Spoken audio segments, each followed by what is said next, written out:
Jafnréttisbaráttunni lauk með fullum sigri kvenna, segir Hannes Hólmsteinn Gissurarson, prófessor í stjórnmálafræði.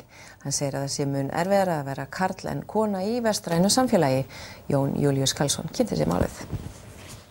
Hannes það sem hann kallar kúgun karla í vestrænu samfélagi. Jafnréttisbaráttunni lauk með fullum sigri kvenna. Nú hallar á karla. Lífslíkur þeir eru minni en kvenna.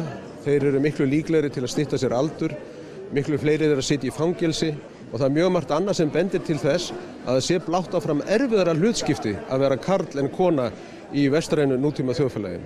Hannes viðurkennir að enn sé launamunur á milli kynjanna.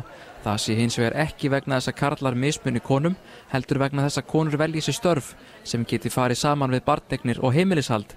Hannes segir það veita þeim mun meiri hamingju með við karlmenn sem hafa tilhneigingu til að vinna mikið. Sjálfu bestu launin eru auðvitað fólkin í börnunum, í móðurhlutverkinu, sem að ég tel að menn eigi ekki að vanmeta. Michael Kimmel, prófessor í félagsfræði við Stony Brook háskólann í New York, er ósammála Hannesi að nær öllu leyti. Karlmenn séu ekki óhamingjusamari en konur.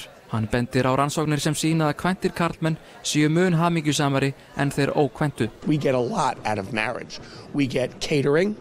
We get sexual services, we get house cleaning services. This is a great deal for us. So it's not that men are less happy than women. Patriarchy, gender inequality actually serves men. So when we buy into it via marriage, we're actually much happier. En hvaða viðbrögð hefur Hannes fengið við fyrirlestri sínum kúgun karla?